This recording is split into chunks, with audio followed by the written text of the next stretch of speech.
के मुद्दे पर भी हम बात करेंगे और आज का मुद्दा भी लगातार भारत और चीन के बीच जो तनातनी बनी हुई है उसी पर हमारी पूरी नजर रहेगी। लेकिन उस पर जाने से पहले आपको यह बताते चलें कि जहां एक तरफ से भारत और चीन लगातार वार्ता कर रहा है, बातचीत कर रहा है, लेकिन उस बातचीत का अभी तक कोई भी अच्छा नतीजा सामने नहीं आया है और जो कुछ ब्लैक टॉप और हिल टॉप के ऊपर हुआ है उसके बाद जिनपिंग की सल्तनत के अंदर भूकंप आ चुका है और माना जा रहा है कि जिनपिंग ने अपने सभी लोगों के साथ सलाह मशवरा शुरू किया है और मीटिंग्स हो रही है, यानी पीएलए के टॉप ब्रॉस की मीटिंग हुई है। वहां पर क्या कुछ हुआ है आज इस पर भी चर्चा करेंगे। बड़े मुद्दे हमारे पास है आज और बड़ी खबरें आपके सामने लेकर आएंगे, लेकिन लद्दाख पर जाने से पहले सीधे चलते हैं जम्मू कश्मीर। और जम्मू कश्मीर से इस वक्त की सबसे बड़ी खबर आ रही है कि सिक्योरिटी फोर्सेस और मिलिटेंटों के बीच वहां पर झड़प शुरू हुई है। सोबा कश्मीर के बड़गाम इलाका, मागाम, नारबल, काउसा का इलाका है, जहां पर इंटेलिजेंस इनपुट आने के बाद सिक्योरिटी एजेंसी जिनमें राष्ट्रीय राइफल्स है, जम्मू कश्मीर पुलिस है और सीआरपीएफ की टुकड़ी है, ज्वाइंट ऑपरेशन उन्होंने शुरू किया।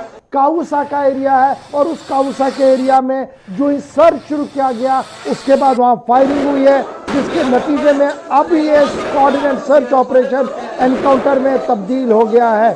थोड़ी देर पहले हम आपको बता रहे हैं कि सेंट्रल कश्मीर का नारबल का काउसा इलाका है जो बड़गाम का एरिया है, डिस्ट्रिक्ट बड़गाम का, वहां पर सीआरपीएफ, आर्मी और जम्मू कश्मीर पुलिस का ज्वाइंट ऑपरेशन शुरू हो गया है और इस ज्वाइंट ऑपरेशन में फौजी तर्जुमान के मुताबिक 2 या 3 मिलिटेंट इस इलाके के अंदर छुपे बैठे। पहली तस्वीरें आप गुलिस्तान न्यूज पर देख रहे हैं कि किस तरीके से ड्रोन के जरिए से भी नजर रखने की कोशिश की जा रही है और ग्राउंड जीरो पर कितनी हलचल वहां पर बनी है और गोलियों से पूरा इलाका जो है वो दहल उठा है। 2 या 3 मिलिटेंट इस इलाके के अंदर छुपे बैठे हैं, रिहायशी इलाका है। तस्वीर से आप साफ देख सकते हैं कि किस तरीके का इलाका है। सीधे श्रीनगर चलते हैं। सनम एजाज इस वक्त हमारे साथ ज्वाइन कर चुके हैं। सनम, फटाफट से जरा अपडेट कीजिएगा, क्या कुछ तफसीलात आपके पास अभी तक है? और ये बड़गाम के अंदर पहला एनकाउंटर नहीं है, इससे पहले भी कई बार हमने देखा कि इसी वाले बेल्ट के अंदर एनकाउंटर्स हुए हैं। बिल्कुल गौहर, इस इलाके का अगर कहें तो इसी हफ्ते यानी करीबन 10 दिन पहले क्रीरी का जो इलाका वो इसी के नजदीक वाला इलाका है, वहां पे भी इनकाउंटर हुआ था और वो 2 दिन लगभग चला था। और आज का इनकाउंटर जो है ये श्रीनगर के नारबल से लेके मागाम के बीच में लेफ्ट साइड का जो गांव आता है, काउसा का गांव जिसे कहा जाता है, यहाँ पे ये इनकाउंटर हुआ है। और ये पीछे से आते हुए बड़गाम की तरफ ये रास्ता आता है। यहाँ पे कुछ देर पहले, करीबन 1 घंटा पहले यहाँ पे मिलिटेंट्स की प्रेजेंस की जो खबर मिली फोर्सेस को, और उसके बाद ही उन्होंने इलाके का कॉर्डन ऑफ किया। और उस कॉर्डन ऑफ के दौरान जब वो इलाके में सर्च ऑपरेशन कर रहे थे तो उस स्पॉट पे पहुंचे जहां मिलिटेंट मौजूद थे और वहां पे पहुंचने के बाद रिटाइलेट फायरिंग हुई और इस फायरिंग का जो गूंज है वो बहुत देर तक सुनाई दी। अभी भी इलाके में गोलियां चलने की आवाजें सुनाई दे रही हैं और अभी भी माना यही जा रहा है, जो हमारे लोकल इनपुट से उनकी खबरों के मुताबिक यहाँ 2 से 3 मिलिटेंट है और जिनमें से एक लोकल मिलिटेंट है और ये पुराना हिजबुल मुजाहिदीन का बड़ा पुराना मिलिटेंट है, करीबन 2018 से इस इलाके में सरगर्म मिलिटेंट है और ये हिजब के बड़े कमांडर में भी माना जाता है। हमारे पास अभी तक यही इनपुट्स हैं कि 2 से 3 मिलिटेंट हैं और गोलीबारी, इब्तदाई गोलीबारी में कुछ फौजियों के जख्मी होने की भी खबरें आ रही हैं। हमारे पास ये खबर भी आई कि 2 फौजी जख्मी हो चुके हैं जिन्हें वहां से शिफ्ट करके श्रीनगर के बेस अस्पताल पहुंचाने जाने की कोशिश की जा रही है। लेकिन इलाके में, पूरे इलाके में साफ जाहिर है इस इलाके में इससे पहले भी इनकाउंटर्स होते रहे, लेकिन इस इलाके में पर्टिकुलर इस गांव में अभी तक 90 के बाद बहुत कम इनकाउंटर्स हुए, बहुत कम इस तरह की सिचुएशन नहीं हुई है। इसके साथ वाले इलाकों में मिलिटेंसी की वारदातें या इस तरह के बड़ा इंपॉर्टेंट है। ये काउसा का एरिया जो है बहुत ही घना आबादी वाला इलाका है, पास में मकान है, गांव का पूरा एरिया जो है वो गांव के तर्ज पर है और 100% विलेज है ये। तो वहां पर ऑपरेशन चलाना, पास का मकान है और आसपास में जो अभी खबर आपके पास है, जो सिविलियंस के मूवमेंट की खबर आ रही थी, उस हवाले से क्या कुछ खबर है? जिस घर के अंदर है ये, क्या वहां से सिविलियंस को रेस्क्यू करवाया गया? देखिए, आपको पहले बताऊं, ये गांव जो है आसपास इसके खेत बहुत हैं, खेतों से भरा हुआ और इन दिनों शाली की फसल जो है काफी ऊंची है। और दूसरा ये है कि ये जो गांव है पूरा बहुत ही कंजस्टेड गांव है, बड़ा मशहूर गांव है और पुराना गांव है, और जहां पे जिस घर में मिलिटेंट प्रेजेंस देखी गई है, वहां पे पहले जो घर वाले थे या दूसरे उनको निकल जाने का मौका मिल गया है, शायद वो निकल गए हैं। इसी तरह की खबरें आ रही कि वो निकल गए हैं और वहां पे सिर्फ अब मिलिटेंट्स ही हैं, और उसके साथ साथ फोर्सेस ने या फौज जितने भी इदारे वहां पे इस वक्त एक्टिव है, वो सब ने उस घर को और उस पूरे एरिया को जीरो इन किया हुआ है, और ये गोलियां अभी उसी स्पॉट से ही नजर आ रही हैं। आसपास के जो जितने भी रास्ते हैं, जितने भी बाकी जो खेत हैं, खलियान है, वहां पे फोर्सेस की, फौज की पूरी तरह से डिप्लॉयमेंट है, और माना यही जा रहा है कि यहाँ पे हिजब का बड़ा कमांडर है, वो लोकल इसी गांव का रहने वाला, यही बताया जाता है, और वो है। और उसके साथ ये भी बताया जाता है कि एक और भी है जिसके बारे में अंदेशा अभी तक अंदाजा ही लगाया जाता है कि वो फॉरेनर है। कुल मिला के 2 से 3 मिलिटेंटों का यहाँ पे कहा जाता है, और पहले कुछ खबरें आई थी कि 10 के करीब मिलिटेंट है, ये भी अफवाह चली थी पहले कि 10 के करीब मिलिटेंट है, लेकिन अब जो लोकल लेवल पे सनम, फटाफट से ये बताइएगा कि अफवाहों के बीच खबर ये भी थी कि मोबाइल इंटरनेट को शायद डाउन किया जाएगा, ऑलरेडी 2G है उसको और डाउन किया जाएगा ताकि इस तरीके की अफवाहें जो हैं वो ना फैले। तो क्या इस सिलसिले में कुछ ग्राउंड पर दिख रहा है कि अभी नेट चल रहा है या डाउन हो गया है जिला बड़गाम के इस नारबल और देखिए अशफाक के अंदर? देखिए अशफाक, अगर इंटरनेट को डाउन करना होगा तो पूरे डिस्ट्रिक्ट में होता है, ये पूरा एक एरिया में या गांव में नहीं होता है, पूरे डिस्ट्रिक्ट में होता है। लेकिन अभी तक बड़गाम डिस्ट्रिक्ट में इंटरनेट चल रहा है, मोबाइल इंटरनेट, जिसके साथ साथ मोबाइल कॉलिंग भी हो रही है। ऐसा कुछ अभी तक नहीं, लेकिन अफवाह चली थी, बीच में बताया गया था कि यहाँ पे यूजुअली जो फोर्सेज है या इदारे जो है, लॉ इन्फोर्सिंग एजेंसीज के जो इदारे होते हैं, वो इन हालात को देखते हुए इंटरनेट को बंद कर देते, मोबाइल कॉलिंग को बंद कर देते हैं, लेकिन अभी तक ऐसा नहीं हुआ है, और माना जा रहा है कि अभी शायद वेट एंड वॉच की पॉलिसी है कि किस तरह के हालात निकल के आते हैं, उस पर गौर खौज भी हो रहा है।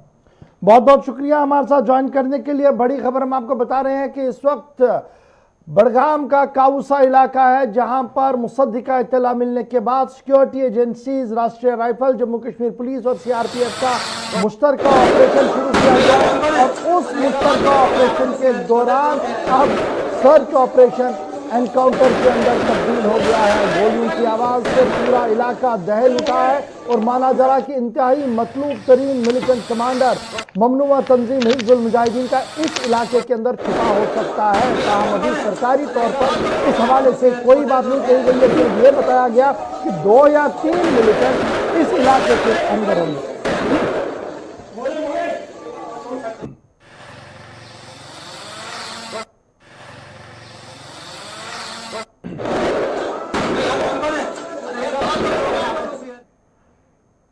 चलिए, ये तो खबर थी जम्मू कश्मीर के बड़गाम इलाके से, जहां पर सिक्योरिटी एजेंसीज ने भी बड़ा ऑपरेशन थोड़ी देर पहले शुरू किया। ग्राउंड जीरो पर चलकर हमने आपको बताया कि क्या कुछ सूरत हाल है, लेकिन अब बढ़ते हैं LAC की ओर। और जब हम LAC की ओर आते हैं तो खबर लेनी पड़ेगी चीन से लेकर पूरी दुनिया की, क्योंकि लद्दाख का जब मामला आता है तो पूरी दुनिया की नजरें इस वक्त लद्दाख पर है। और सबसे बड़ी खबर जो हम अभी आपके सामने रख रहे हैं कि लाइन ऑफ एक्चुअल कंट्रोल पर सेना का जमाव हर दिन गुजरने के साथ बढ़ रहा है, और लाइन ऑफ एक्चुअल कंट्रोल पर पीपल्स लिबरेशन आर्मी ने अपनी सेना को और ज्यादा भेजने का फैसला ले लिया है।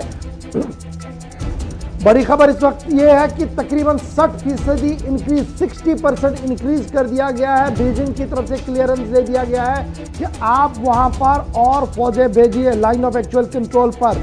और अब सिर्फ फौजें नहीं जा रही हैं, बल्कि खबर यह है कि रेल के जरिए से जो उनका अपना नेटवर्क है उसमें रेलवे का इस्तेमाल किया जा रहा है, और रेलवे के इस्तेमाल के साथ साथ ही हालात जो हैं वो इस कदर बना दिए गए हैं कि एक तरफ से बातचीत और बातचीत से मसले का हल, और दूसरी तरफ से फौजी जमाव, और फौजी जमाव के बीच जो अभी की सबसे बड़ी खबर आ रही है कि डिफेंस सिस्टम इंस्टॉल किया गया है, और साथ साथ हथियारों को भी वहां पर रखा गया है लद्दाख वाले साइड पर। अब सिर्फ लद्दाख वाला बॉर्डर सिर्फ अभी एक्टिवेट नहीं है, बल्कि खबर जो हमारे पास है वो लाइन ऑफ एक्चुअल कंट्रोल का तिब्बत का इलाका है, जहां पर HQ-9 मिसाइलों को नष्ट किया गया है, इंस्टॉल किया गया है। Air to surface missile HQ-9 है जिन्हें लगा दिया गया है, और इससे पहले हमने देखा था कि मानसरोवर झील के आसपास भी डिफेंस सिस्टम और सैम मिसाइल को लगाने की बातें सामने आ रही थी। जब इस तरीके का माहौल हो तो इस माहौल के बीच किस तरीके से हम आगे बढ़े, क्या कुछ होगा, एक बड़ा सवाल जो है वो इस वक्त बनता है। और इसी सवाल के साथ आज की चर्चा हम खोल देते हैं, और चर्चा में जो मेरे साथ आज हमारे मेहमान हैं उनसे फटाफट से आपको मिलवाते चलो। आज जो मेहमान मेरे साथ इस चर्चा में ज्वाइन करेंगे और इस पहले सवाल को हम हल ढूंढने की कोशिश करेंगे, तो हमारे साथ एनपी सिंह साहब डिफेंस एक्सपर्ट के तौर पर हैं, नेवी को पूरी अच्छे से जानते हैं। Most welcome sir NP Singh साहब। ऋषि दीक्षित साहब डिफेंस एक्सपर्ट के तौर पर मेरे साथ ज्वाइन कर चुके हैं।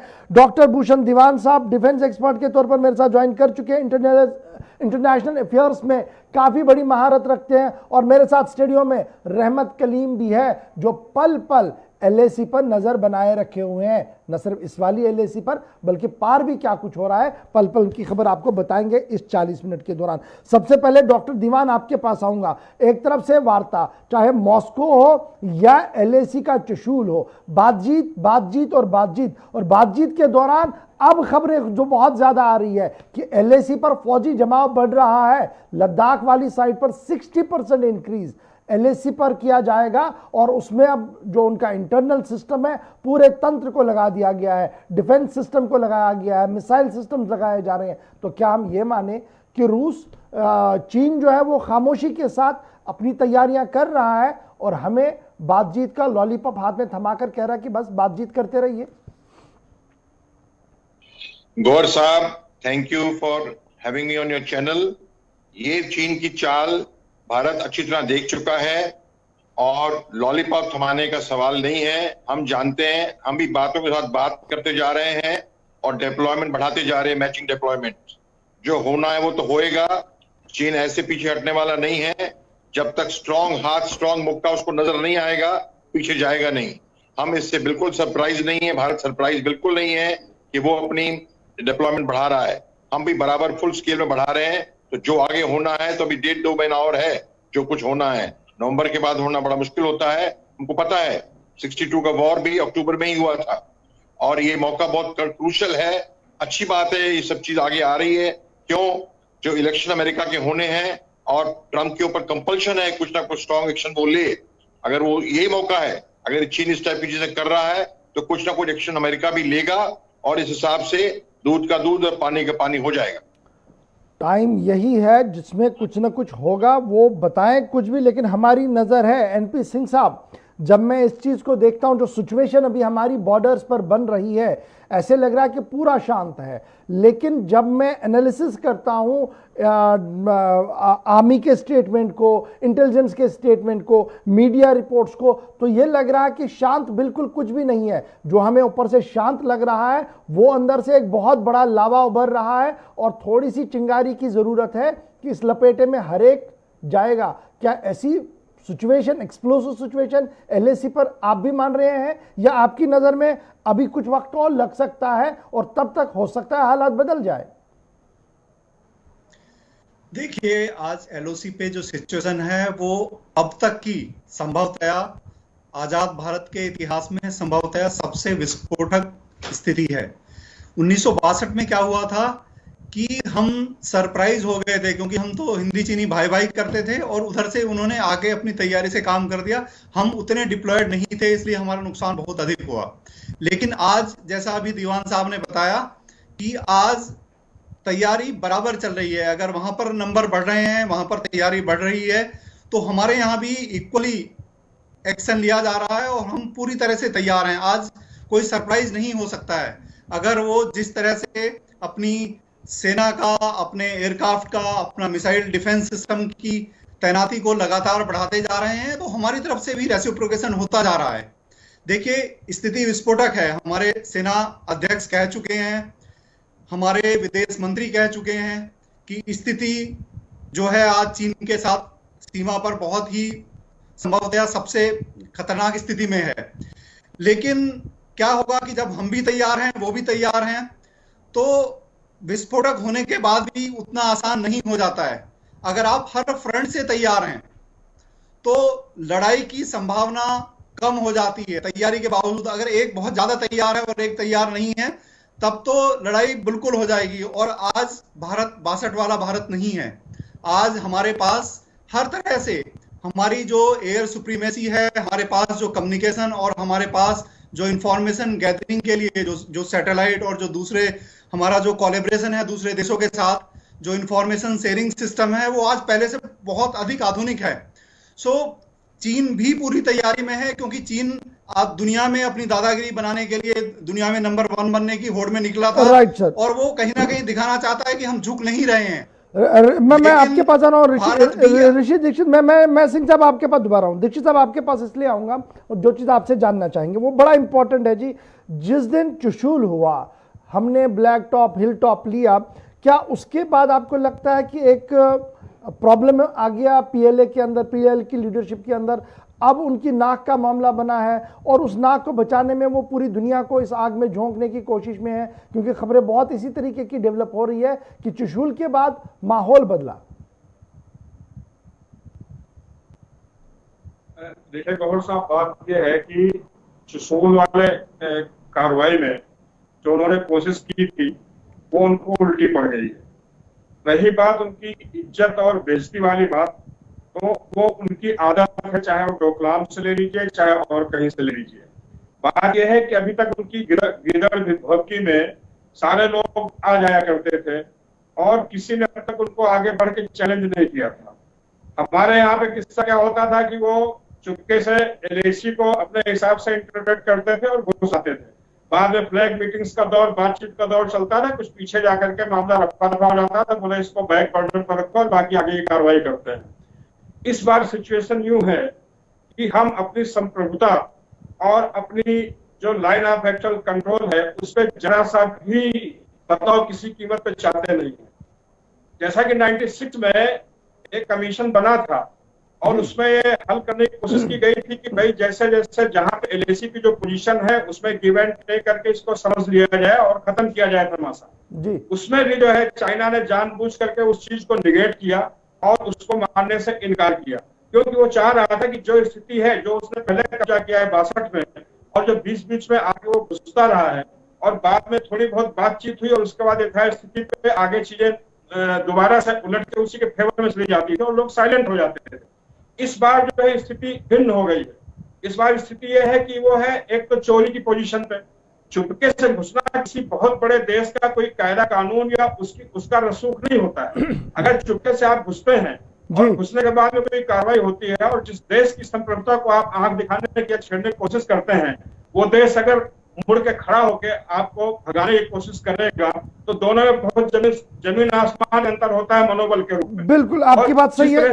इससे डिस्टर्बेंस बहुत ज्यादा होती है। मैं आऊंगा दोबारा आपके रहमत आपके पास दूंगा, लेकिन खबर को जरा मैं और आगे बढ़ाता हूं। जब हम लद्दाख की बात करते हैं तो बड़ा इंपॉर्टेंट, बड़े अच्छे विजुअल्स आज देखने को मिले, क्योंकि वो विजुअल्स अक्रॉस द बॉर्डर एक पैगाम दे रहे थे। अगर हो सके जरा वो लद्दाख वाले विजुअल्स प्ले करवा दीजिएगा, जो लद्दाख के फ्यूनरल के विजुअल्स थे आज के। तो लद्दाख के अंदर एक बड़ी खबर के साथ जरा वो भी आज लाइएगा। दूसरी बड़ी खबर पर जिस पर हम चर्चा करेंगे वो बड़ा इंपॉर्टेंट है, क्योंकि लद्दाख के अंदर आज एसएसएफ के जवान का फ्यूनरल यानी लास्ट राइट्स जो हैं मजहबी अकीदत के साथ पूरे किए गए। और जब वो सुबह सुबह हो रहा था, सुबह 6 बजे के टाइम आसपास का टाइम था, तो पूरा लद्दाख यानी लेह के सारे लोग सड़कों पर नजर आ रहे थे।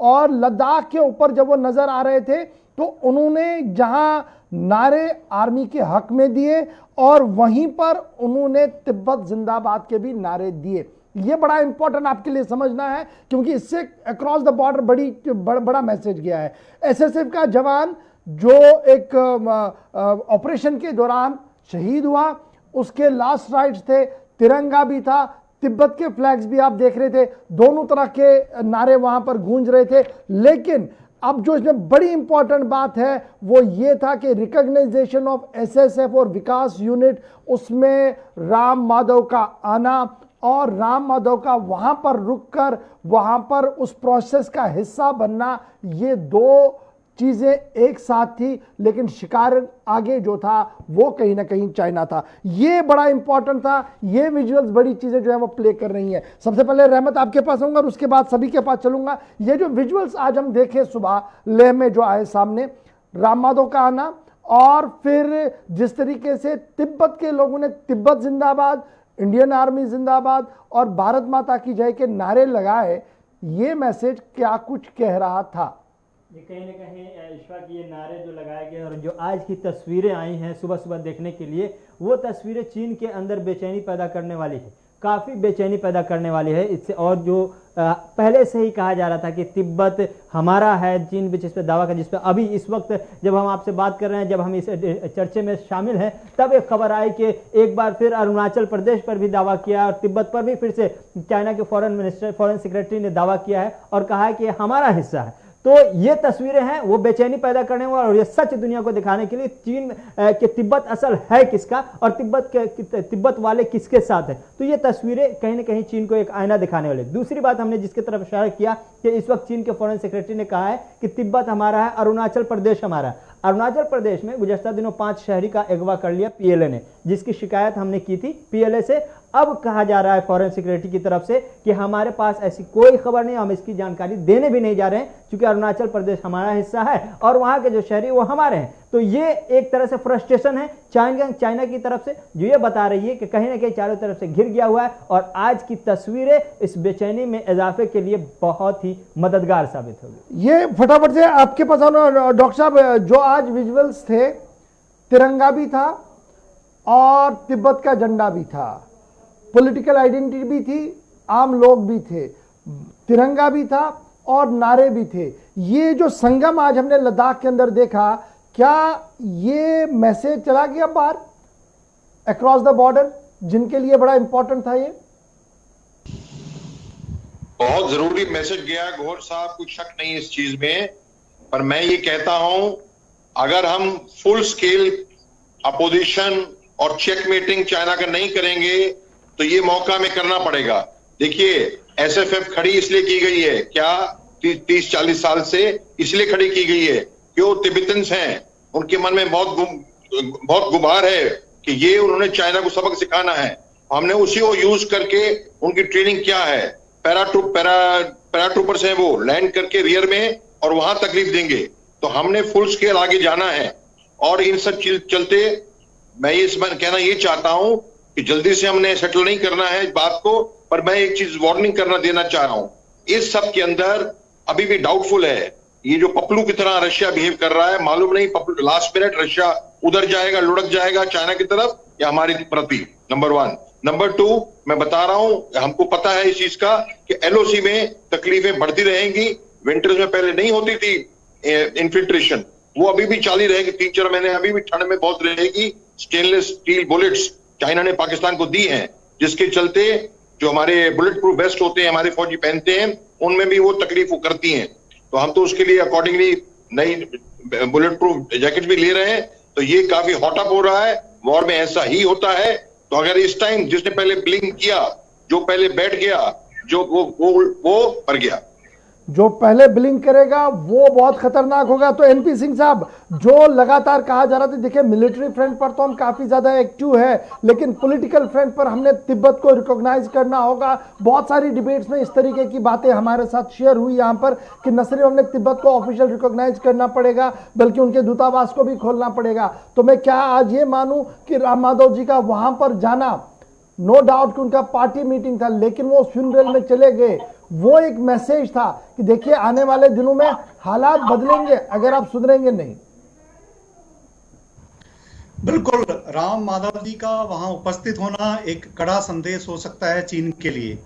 देखिए, शुरू से ही हम तिब्बत के मुद्दे पर हमने वहां की एग्जाइल गवर्नमेंट को यहाँ पर रिकॉग्निशन किया, लेकिन हमने तिब्बत का, हमारे सरकार ने कोई बहुत बड़ा रिकॉग्निशन इंडिया में नहीं किया था।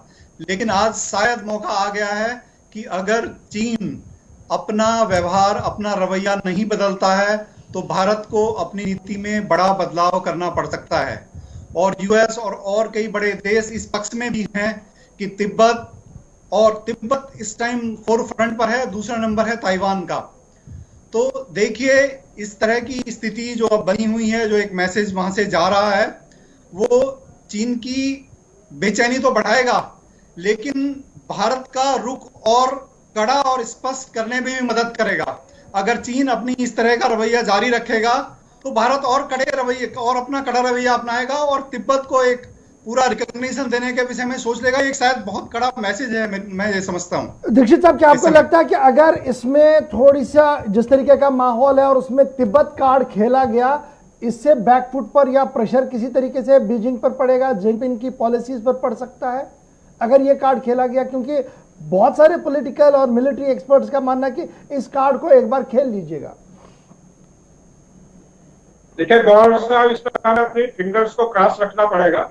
अभी हम किसी इस नतीजे पर नहीं पहुंचते हैं, जो पीछे चीजें हैं उनको हम दोबारा से एकदम से सही कर सके।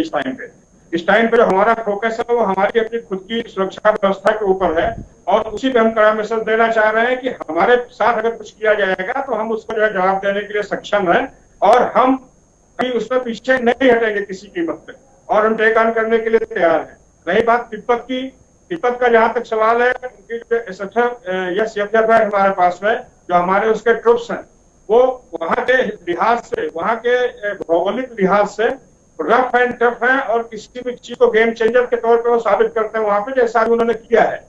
रही बात ये जो पॉलिटिकल चीजें आपने थोड़ा हिंट किया है कि राम माधव जी वहां पे गए हैं और वहां की जनता जो है पूरी शामिल हुई है लद्दाख में, और उसका जा रहा है कि पूरी जनता और वहां का जो अवाम है वो इस चीज से बहुत नाराज है चाइना से। ये तो बहुत स्ट्रांग मैसेज खुद में है चाइना के लिए, तो खाली पीस ऑफ लैंड से आप किसी की सॉवरेनिटी को नहीं ले सकते हैं। अगर वहां की जनता और वहां के लोग आपके मानसिक तौर पे साथ नहीं होते हैं और विद्रोह की स्थिति होती है, तो उसका कोई फायदा होता नहीं है। ये तो सिर्फ एक टेक्टिकल सुपीरियरिटी के लिए अपनी चीजें आगे करने में वो पता नहीं क्यों आगे आगे आता रहता है चाइना।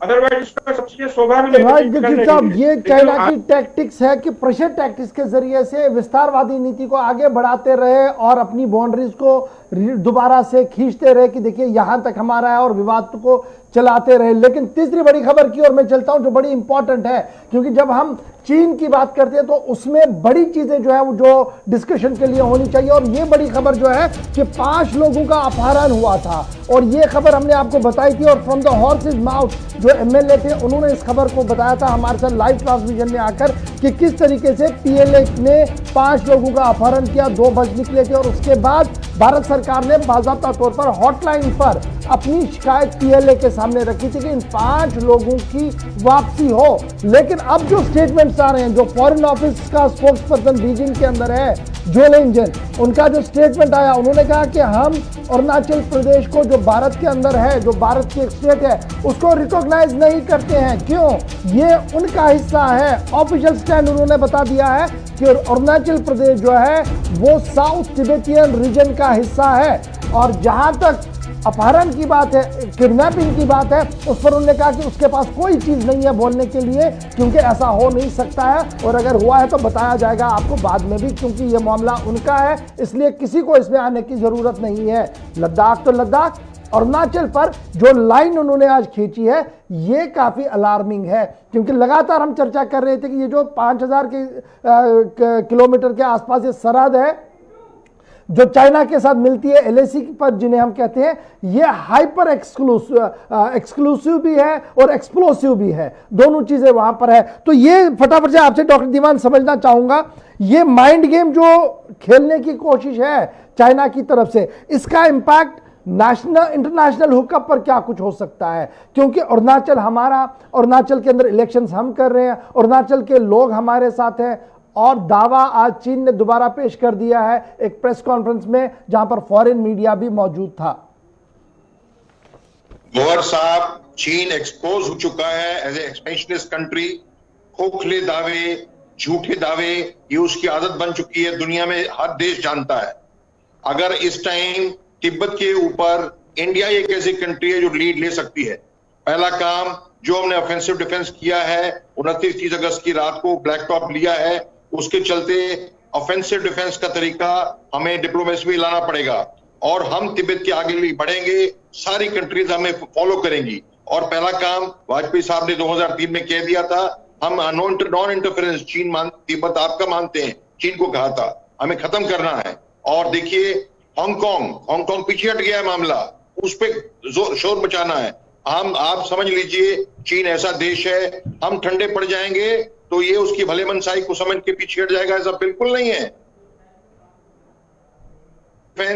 ताइवान की एम्बेसी का अनाउंसमेंट हो जाए इंडिया के अंदर, और इंडिया की एम्बेसी ताइवान में खुले। नंबर 3, नंबर 4, वो जो कोरोना वायरस का है, जो इंक्वायरी बैठानी है, WHO का चेयरमैन कौन है? इंडिया है, इंक्वायरी बिठाए।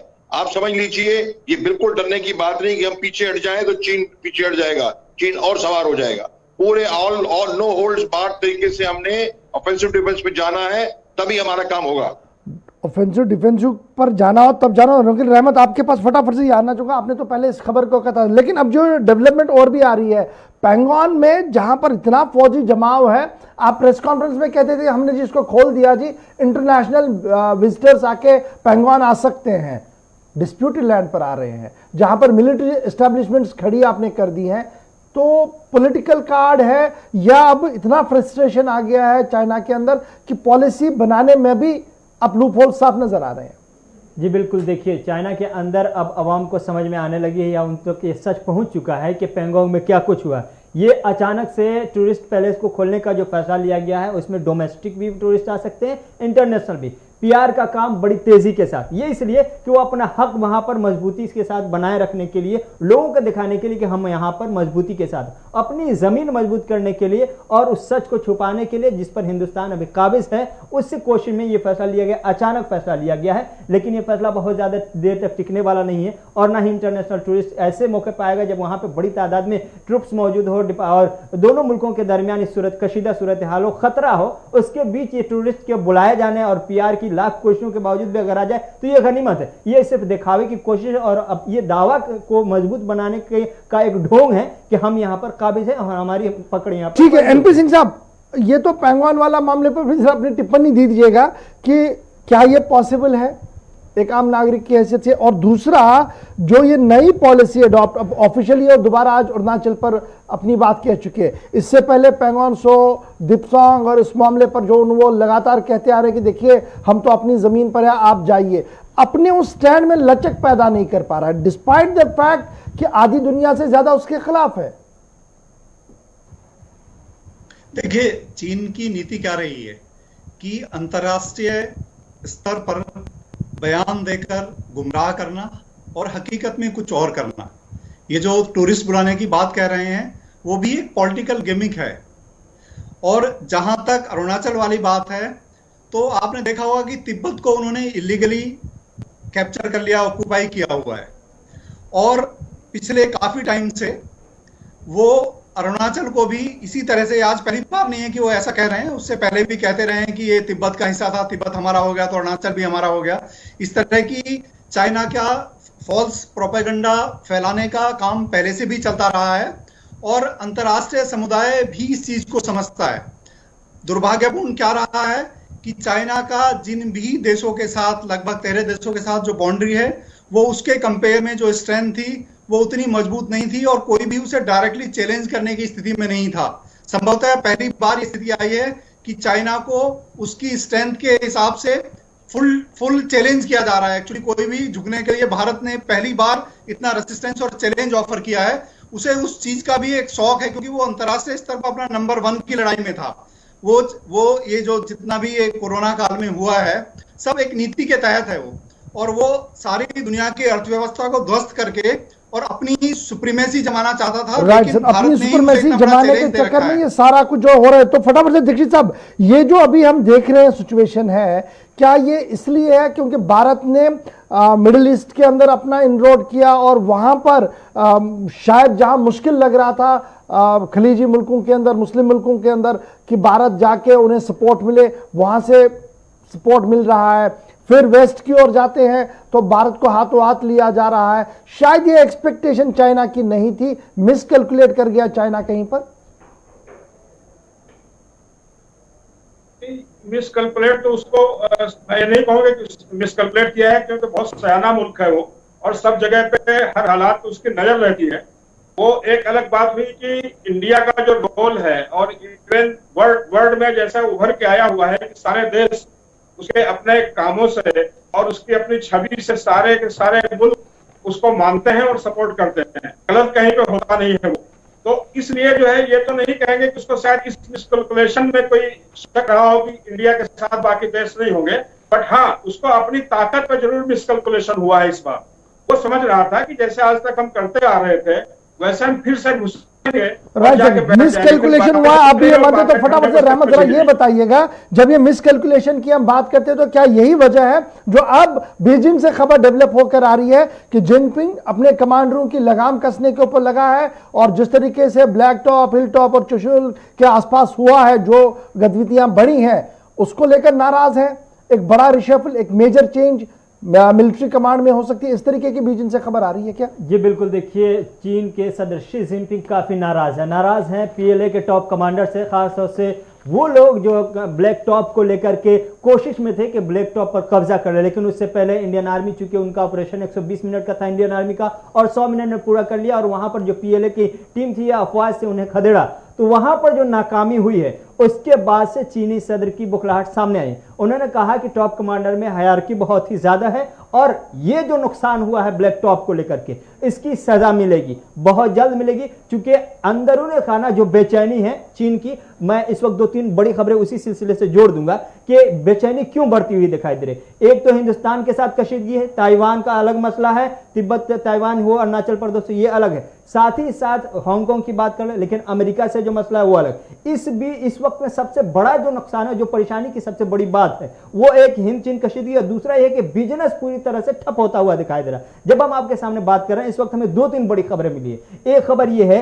कि सैमसंग ने पूरी तरह से ऐलान कर दिया कि वो अपने टीवी फैक्ट्री को चीन से हटा रही है, बंद कर रही है। एक दूसरा यह है कि कल रविशंकर प्रसाद ने कहा कि एप्पल की 8 कंपनियां चीन से सीधे हिंदुस्तान आ रही हैं। तीसरी बड़ी खबर यह आ रही है, एसआईएम कह रही है कि बहुत सारी कंपनियां ऐसी हैं चीन की जो हिंदुस्तान आने की कोशिश में है और बहुत सारे को बहुत जल्द अप्रूवल मिल भी जाएगा। तो ये बिजनेस का पूरा हब जो था चीन, अब वहां से उठ क्योंकि जापान का भी एक ऑर्डर आ गया। कल हम देख रहे थे कि जापान ने भी अपनी कंपनीज को कहा कि वो मेक शिफ्ट करें भारत की ओर। सब्सिडी भी जापान ने देने का ऐलान किया है कि वो हिंदुस्तान की तरफ अपनी कंपनी लाते हैं तो उन्हें सब्सिडी भी जापान की गवर्नमेंट की तरफ से। तो कहीं ना कहीं इकोनॉमी लेवल पे जो बहुत मजबूत अपने आप को कहता था चीन, उसका बेड़ा गर्क होता हुआ दिखाई दे रहा है और सरहदों पर जो तमाशा बन रहा है वो सबके सामने।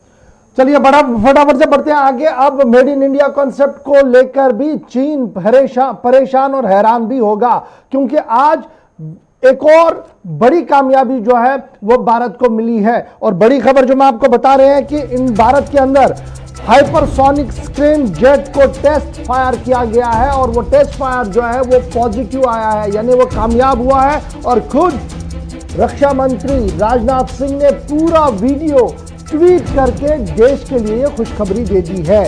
Ballistic carrier missile, ballistic carrier जो है ये हाइपरसोनिक स्क्रीम जेट जिसका नाम दिया गया है बैलिस्टिक कैरियर है, ये माना जा रहा है कि ये गेम चेंजर के तौर पर हो सकता है जब ये पूरी तरह से हमारी फौजियों के हाथ लगे, क्योंकि अभी जो इसका रेंज है दैट इज 30 किलोमीटर, तो कहीं ना कहीं जो पास वाला मामला आपका लद्दाख और आसपास के एरियाज में है, वहां पर ये गेम चेंजर के तौर पर माना जा सकता है। फटाफट से आपका डॉक्टर भूषण दीवान साहब, आपका पहला रिएक्शन इस पर। Made in India concept, make in India concept, दोनों कामयाबी के साथ आज हमारे सामने है जो हाइपरसोनिक स्क्रीम जेट का फायर हुआ। और साहब बहुत बधाई की खबर है, बहुत अच्छी खबर बताई आपने हम सबको। ये बहुत गेम चेंजर जरूर होगा, पर मैं आपसे कहना चाहता हूं चुनौती बहुत बड़ी है, यह एक बहुत बड़ी कड़ी जरूर है, पर मैं आपसे कहना चाह रहा हूं मेरी समझ में, मेरे आंकलन में, जो चीन खुराफात अभी करेगा वो लद्दाख में नहीं करेगा, वो बाकी एरियाज में करेगा। क्यों? सारा अटेंशन हमारा लद्दाख पे है और पूरा 4000 किलोमीटर का बॉर्डर हमारा है, हमने देखना है, ये हमें अलर्ट रहना है। हालांकि आपकी जो खबर बहुत अच्छी है, गेम चेंजर के लिए बहुत बड़ी कड़ी है। सिंह साहब, गेम चेंजर और कितनी नींद उड़ेगी इससे अब आगे चाइना की, क्योंकि लगातार वो तो ड्रिल और फॉल्स वीडियो अपलोड कर ही देता है, कभी ना कभी दिखाई देता है कुछ ना कुछ, और ग्लोबल टाइम तो इसके लिए मशहूर भी है। हमने तो ऑफिशियली बता दिया कि हाँ भाई ये है। देखिए मैं आपको स्पष्ट कर दूं, चीन की बेचैनी का सबसे बड़ा कारण भारत की बढ़ती आत्मनिर्भरता है। चीन ने जिस तरह से हमारे बाजार को, देखिए बाजार भी एक तरफ छोड़ दें, अब आ जाइए अपने डिफेंस के ऊपर। इंडिया का जो मिसाइल और सैटेलाइट, ये जो दो हमारे सिस्टम रहे हैं, हमने इतनी तेजी से विकास किया है, काफी लंबे टाइम से हमारे दोनों डीआरडीओ और हमारा जो इसरो है, इन दोनों के कॉम्बिनेशन से ही हमने पिछले कुछ वर्षों में इतनी ज्यादा प्रोग्रेस की है कि हर कुछ अंतराल के बाद हमने नए जनरेशन की, नए कैपेसिटी की मिसाइल्स लगातार लॉन्च करते रहे हैं। और जब जिस दिन हमने एंटी सैटेलाइट मिसाइल लॉन्च की थी, शायद भरोसा नहीं था, क्योंकि चीन ही दुनिया में रूस और अमेरिका के बाद तीसरा देश था, हम चौथे देश बने थे। और वो इतनी बड़ी खबर थी, और लाइव सैटेलाइट को हमने डिस्ट्रॉय किया था, सिर्फ एक फायर नहीं किया था, एक सैटेलाइट को जो 28,000 किलोमीटर की स्पीड से ऑर्बिट में घूम रहा था, उसे हमने लगभग 30,000 किलोमीटर की स्पीड से हमने डिस्ट्रॉय किया था। और वहां से ही बेचैनी बढ़ने लगी थी, 1-1.5 साल से ज्यादा हो गया है। वो ऐसे स्टेप्स थे जिन्हें शायद उन्हें भरोसा नहीं था कि ये कभी कर पाएंगे। और दिन प्रतिदिन हमारी क्षमता जो आज होता है, आहिस्ता आहिस्ता करके बढ़ रही है। बिल्कुल सही आप कह रहे हैं, मैं आऊंगा दोबारा आपके, लेकिन रहमत फटाफट से ये बताइएगा, खबर ये आ रही है कि 10 सितंबर को फ्रांस के डिफेंस मिनिस्टर भारत का दौरा कर रहे हैं और 10 को एनएसए से भी मीटिंग है। कितनी इंपॉर्टेंट है और क्या कुछ और खबर है इस बारे में? जी बिल्कुल, 10 तारीख काफ़ी खास दिन होने वाला है। उस दिन defence minister of France Florence से पार्ले हिंदुस्तान आएंगी, क्योंकि उसी रोज आईएएफ जो राफेल हमें मिला है, आईएएफ को बाकायदा तौर पर सौंपा जाएगा। इसके लिए इंजेक्शन सेलिब्रेशन बाकायदा एक प्रोग्राम रखा गया है कि किस तरह से उसको बाकायदा तौर पर शामिल किया जाएगा। उस प्रोग्राम में अंबाला एयरबेस पर पहुंचेंगी और वहां इस तकरीब का हिस्सा बनेंगी। लेकिन साथ ही साथ वजीर दफा राजनाथ सिंह के साथ मुलाकात होगी इनकी, एनएसए अजीत डोभाल के साथ मुलाकात होगी। इनके साथ जो टीम आ रही है वो टीम है उनके डिफेंस सेक्टर से, डिफेंस सेक्रेटरी भी हैं और डिफेंस प्रोडक्शन से जुड़े हुए भी लोग हैं। बड़ी कंपनियां भी आ रही हैं। जो डील होगी कहीं ना कहीं एक बड़ी डील हो सकती है। 10 तारीख को एक दूसरी बड़ी खबर यह है कि उसी रोज फॉरेन मिनिस्ट्री ऑफ इंडिया और फॉरेन मिनिस्टर ऑफ चाइना दोनों की मीटिंग भी होनी है और बात होगी एलएसी पर। तो 10 तारीख पर सबकी नजर है, क्योंकि 10 तारीख की जो यानी बहुत ज्यादा इंपॉर्टेंट 10 तारीख है, इस पर हमारी पूरी नजर है। फटाफट से एक और खबर जो इस वक्त समंदरों से बाहर आ रही है, साउथ चाइना सी पर सबकी नजर है, क्योंकि अमेरिका का बेड़ा वहां पर है, अमेरिका के जहाज वहां पर है। और खबर यह आ रही है कि साउथ चाइना सी में 2 वॉरशिप भेज दिए हैं चाइना ने। और जब चाइना ने 2 वॉरशिप भेज दिए, अमेरिका वहां पर पहले ही है। भारत ने पूरे मामले पर नजर बनाई है, लेकिन अब खबर यह आ रही है कि चाइना के बाद ब्रिटेन ने भी फैसला किया कि वो एयरक्राफ्ट कैरियर को वहां पर भेजेगा। ब्रिटेन की तरफ से बड़ा फैसला लिया गया। और जब south China C supply chain की बात हो रही है तो यह महीना काफी इंपॉर्टेंट है। जैसे अभी रहमत बता रहे थे कि 2 इंपॉर्टेंट डिसीजन 10 तारीख में होने हैं और इसी महीने के आखिर पर सप्लाई चेन को कैसे काटा जाए उस पर क्वाड की मीटिंग होगी। बड़ी अहम बात हो रही है और ये समंदरों का मामला जो है ये भी काफी ज्यादा इंपॉर्टेंट है। डॉक्टर साहब, आप लगातार नजर बनाए रखे हुए इन सभी मामलों पर। ये जो 2 चीजें, आज 2 जहाज भेजे गए चाइना की तरफ से, ये कितना अलार्मिंग है साउथ चाइना सी के लिए? ब्रिटेन का आना कितना खतरनाक बनता है? हम तो पहले से ही नजर बनाए रखे हुए हैं मामले पर। गोवर साहब, ये सीन ऑफ एक्शन जो सारा है 2 ही पॉइंट्स हैं, लद्दाख और साउथ चाइना सी। मैं बार बार ही कहता रहा हूं आपके चैनल पे, फिर कह रहा हूं, साउथ चाइना सी में अगले 1.5-2 महीने में कुछ ना कुछ होना है। और मैं आपको बताता हूं क्या है। 2021 नेक्स्ट ईयर जो है 100th एनिवर्सरी है सीसीपी की, चाइना कम्युनिस्ट पार्टी की, और जी पिंग इसको बहुत शान से, जश्न से मनाना चाह रहे हैं। ये उसके चलते सब खुराफात की है। खैर, उन्होंने कदम उठाया है, पूरी जगह में गड़बड़ी फैलाई है। तो ये साउथ चाइना सी में जो होना है एक्शन, ये होके रहेगा और ये लद्दाख में भी रहेगा। और ये बिकॉज ऑफ उसने अपने चेंजेस इतने किए हैं इंटरनली, कितनी अपोजिशन है, अपनी पोजीशन एस्टेब्लिश करने के लिए हर तरफ खुराफात मचा रहा है। तो हमें काफी ये मौका है और काफी राइट। एनपी सिंह साहब, आपका टिप्पणी बड़ा इंपॉर्टेंट है। आप नेवी को बिलोंग करते हैं, आपने नेवी के इन्स आउट्स को देखा। ये जो ब्रिटेन का आना है, 2 कैरियर इनके आने हैं, अमेरिका पहले से ही वहां पर मौजूद है। भारत ने हर एक चीज पर नजर रखी है और इसी महीने क्वाड की मीटिंग है, जिसके बाद माना जा रहा है कि सप्लाई चेन कट जाएगी जी चाइना की।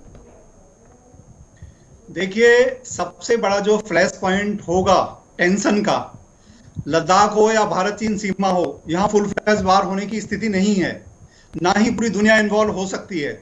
लेकिन साउथ चाइना सी एक ऐसी जगह है जिसे चाइना बहुत सालों से जबरदस्ती कब्जाने की कोशिश करता रहा है और उससे पूरी दुनिया का इंटरेस्ट जुड़ा हुआ है, क्योंकि समुद्र किसी की पर्सनल प्रॉपर्टी किसी एक देश की नहीं होती है। अब आप देखिए कि चाइना के ने 2 एयरक्राफ्ट भेजे हैं, लेकिन जो एयरक्राफ्ट कैरियर होता है वो कभी अकेला नहीं होता है। एक एयरक्राफ्ट कैरियर इतना बड़ा होता है कि उसके पास लगभग 80 से 100 फाइटर एयरक्राफ्ट, हेलीकॉप्टर और destroyer aircraft, frigate, submarine, oil tanker everything it goes as a fleet. हवा जो एयरक्राफ्ट कैरियर होता है वो कभी अकेला सेल नहीं करता है, उसकी सेफ्टी के लिए एक पैकेज होता जी। है और वो किसी भी इवेंचुअलिटी से को फेस करने के लिए तैयार होते हैं। कोई भी चैलेंज किसी तरह का भी, surface to surface, surface to air and surface to under water and under water to surface and under water to air also. So आप सोच सकते हैं कि ऑलरेडी अमेरिकन प्रेजेंस वहां है।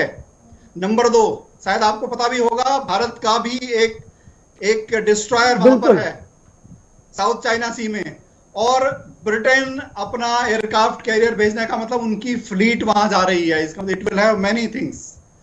और चाइना ने अपने 2 एयरक्राफ्ट, अगर वो डिस्ट्रॉयर हो किसी भी कैटेगरी के हो, इट डजंट मैटर, क्योंकि अब कोई भी देखिए जब वन वर्सेस अदर्स हो जाता है पोलराइजेशन और बढ़ेगा। अगर वो चाइना सी में ज्यादा एग्रेसिव होगा तो दुनिया में पोलराइजेशन एंटी चाइना और बढ़ेगा।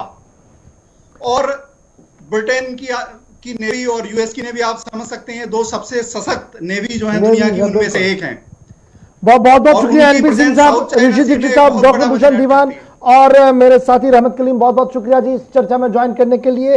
अपडेट लगातार हमने आपको बताया कि इस 40 मिनट के प्रोग्राम में कि चाइना में क्या कुछ हो रहा है, समंदर के अंदर क्या कुछ हो रहा है और सरहदें किस तरीके से गर्म है। और अगर कहीं से भी एक चिंगारी उठती है तो ये मान लीजिए आप कि जंग होनी है, और ये जंग इस बार छोटी नहीं होनी है, बहुत बड़ी होनी है। अल्लाह करे कि जंग ना